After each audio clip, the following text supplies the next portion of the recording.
Olá, vamos falar hoje sobre um tema que repercute muito aí, a questão da estabilidade da empregada gestante, principalmente nos contratos de trabalho de experiência.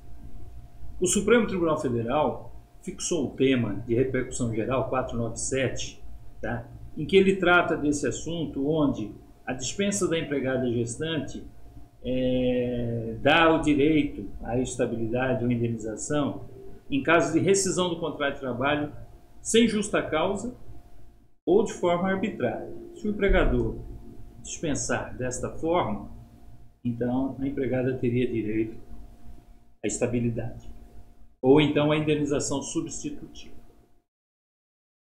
No entanto, recentemente tivemos aqui uma reclamação trabalhista onde a empregada foi contratada a título de experiência por 45 dias, e como ela não passou nesse período de experiência, um período que nós chamamos de títulos e provas, né, onde o empregador poderá saber se a empregada vai se adaptar àquela atividade para a qual foi contratada, ou vice-versa, se a empregada também vai se adaptar aquele novo trabalho que ela se propôs a fazer. Então, por isso nós temos o contrato de experiência. Então, é um contrato que ambas as partes sabem o dia do início e o dia do término. Pois bem, essa empregada, por sua vez, foi contratada e como ela não se adaptou ao trabalho, ela foi dispensada no período. Trabalhou 43 dias, o empregador a dispensou, pagando todos os seus direitos, tudo direitinho, sem problema nenhum, né? E a empregada foi embora, se deu por satisfeita, está tudo bem. No entanto, aqui vem uma surpresa que nos deixa muito aflito, incomodado. Para quem defende a empresa, né, os advogados que defendem a empresa sabem dessas dificuldades, esses protecionismos, né? A empregada sequer tinha conhecimento da sua gravidez e quando tomou conhecimento da sua gravidez, não retornou à empresa para avisar o empregador: olha, vocês me dispensaram, eu estava grávida naquele momento, preciso da reintegração, ou então vocês vão ter que me indenizar, conforme determina a súmula 244 do TST. O que veio acontecer? Após 23 meses e 10 dias do encerramento deste contrato de trabalho, o filho já contando com 11 meses de idade, a empregada resolveu então, vamos entrar com uma reclamação trabalhista, falta um mês aí para prescrição. Ela teria aí, faltava um mês para prescrever o seu direito. Ela ajuizou a reclamação trabalhista. Muito bem. É um direito dela, está dentro do período prescricional, ok, sem problema nenhum. O que traz uma certa preocupação é a maneira como isso se deu. Ela não retornou, ela não comunicou ao empregador, ela esperou o filho nascer e ajuizou a reclamação no prazo prescricional, dentro do prazo prescricional. Essa ação, então, devidamente instruída, tudo mais, a juíza de primeira instância, então, entendeu por bem julgar esta ação improcedente, até por vislumbrar ali uma certa litigância de má-fé, vamos dizer assim, embora não tenha sido considerada essa situação. A reclamante, então, por meio da sua advogada, vale lembrar, a advogada trabalhou muito bem no processo, né? Embora não seria o caso aqui de tratar desse assunto, mas entrou com recurso ordinário e no recurso ordinário a ação também foi julgada, foi negado provimento ao recurso ordinário e o Tribunal Regional do Trabalho aqui da 2ª Região foi muito mais além.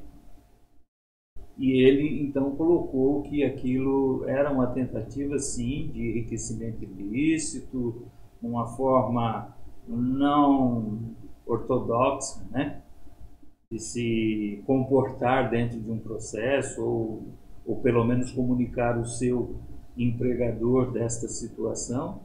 E, ao mesmo tempo, disse que, por ter deixado transcorrer todo esse período, teria a empregada, então, renunciado ao direito à sua reintegração, assim como, consequentemente, o direito à indenização. Pois bem, inconformada com isso, então a empregada entrou com recurso de revista no TST, em uma simples petição sem muita fundamentação, mas exclusivamente na súmula 244 do TST. E aí é o que vem a surpresa, né? O TST é maravilhoso nisso, né? Ele não dá o direito como tem que ser dado, com todas as vênias que nós temos e devemos ao Poder Judiciário Trabalhista. Mas, neste caso, errou e errou profundamente. Mesmo assim, deu provimento ao recurso, condenou a empresa a pagar tudo o que era possível, né? E um pouco mais, porque aí a empresa, se valendo do seu direito à ampla defesa, devido processo legal, ao contraditório, interpôs então um recurso extraordinário, da qual, obviamente, foi negado o seguimento. Hoje existe um óbice danado para chegar-se ao Supremo Tribunal Federal. Infelizmente, tem óbices demais. Mesmo assim, ela entrou. Negado isso, houve embargos de declaração, e aí é que é o pior, né? A gente começa a assistir às sessões plenárias do TST, tudo quanto é embargos de declaração é multa, e multa máxima, multa de 5% por litigância de má-fé, onde já se viu você querer exercer um direito de defesa, ampla defesa, e ser considerado litigante de má-fé. Me parece que eles não querem julgar mais nada, é só até o TRT e depois não querem julgar mais nada. Muito bem. A empresa, então, inconformada com isso, entrou com um agravo interno e também foi negado. Atualmente, é aquilo que eu estou dizendo, né? O que se constata é exatamente isso. Todo mundo é litigante de má-fé para o TST. Todo mundo. Basta assistir às sessões plenárias que vocês vão constatar aí o que eu estou dizendo. De qualquer modo, voltando ao tema da repercussão geral 497 do Supremo Tribunal Federal, a interpretação conforme que se dá é que, havendo motivo para a dispensa ou estando empregada na fase de experiência, chegada ao termo deste contrato, a empregada, mesmo que esteja gestante, ela não terá direito à estabilidade prevista no artigo 10, inciso 2º, a linha B do ato das disposições transitórias constitucionais e súmula 244. Aliás, se lermos atentamente o tema de repercussão geral do Supremo Tribunal Federal 497, a súmula 244 do TST está superada, né?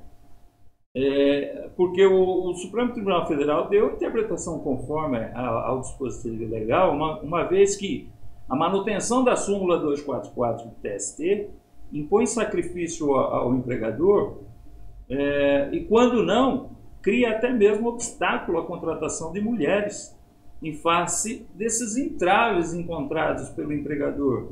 O empregador tem medo de contratar a mulher porque, numa eventual não aprovação no contrato de experiência, se mandar embora e descobrir posteriormente que estava grávida, tem direito a tudo. Quer dizer, a funcionária não serve para aquela função, mas por ela estar grávida, sob o argumento da proteção da mulher e proteção do nascituro, coloca-se sacrifício ao empregador que tem que pagar todos os salários, né? Todo o período, todos os benefícios de quem não serve para aquela função. Então falta uma análise mais detida disso. E precisa ser revista essas situações. Por isso que a repercussão geral 497 veio dar interpretação conforme a isso. Porque é preciso melhorar a situação, né? Acaba mitigando também a abertura de novas vagas para mulheres, se esta situação permanecer, né? É até compreensível a proteção à mulher e ao nascituro, mas em se tratando de contrato de experiência, não me parece adequado essa interpretação. Contrato de experiência, todos sabem, tem data de início e tem data de término, né? E o que é mais interessante, ao interpor o recurso extraordinário, a empresa verificou que a quarta turma do TST, seguindo o entendimento do Supremo Tribunal Federal, ela trouxe uma ementa aqui até interessante, que eu vou ler para vocês. Estabilidade provisória. Contrato por prazo determinado. Gravidez no curso do contrato por prazo determinado.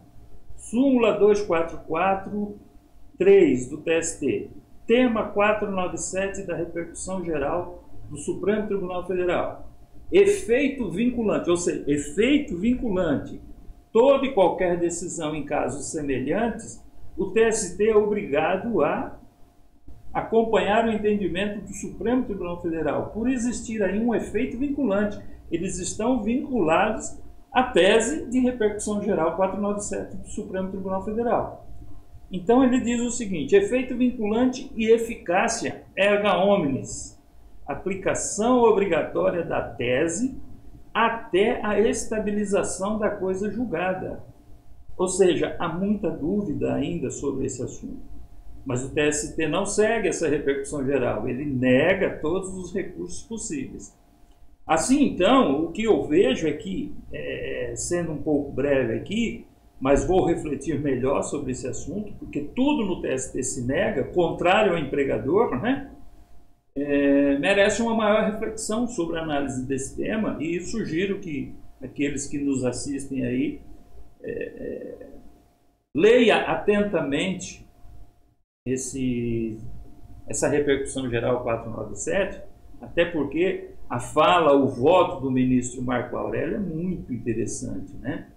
Em que ele diz que o intérprete não pode superar a lei, pode interpretar, mas não pode se sobrepor a ela. O legislador não previu, não pode o intérprete prever, né? Então, é preciso uma reflexão sobre esse tema para que o empregador também não seja prejudicado e que essas decisões não tenham um cunho de mitigação da geração de novos empregos à mulher. Vamos proteger as mulheres? Claro que sim, não há dúvida disso. Vamos proteger o nascituro? Não há dúvida, isso é inquestionável.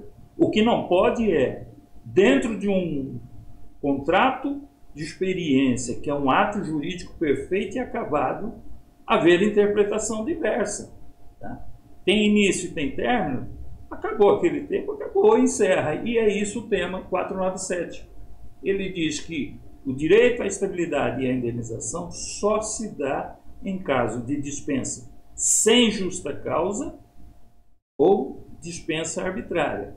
Fora esses dois itens, essas duas situações, a empregada que esteja com o contrato de experiência e é mandada embora, despedida, lá no término do contrato, que não é dispensa imotivada e nem arbitrária, mas encerramento do contrato de experiência, então há que se falar então em indenização ou reintegração dessa empregada no emprego, principalmente se não se adapta a essa situação ou não se adapta àquele trabalho ao qual se propôs fazer, ok? Tendo novidades, eu volto a falar e entrar nesse assunto novamente. Uma boa tarde.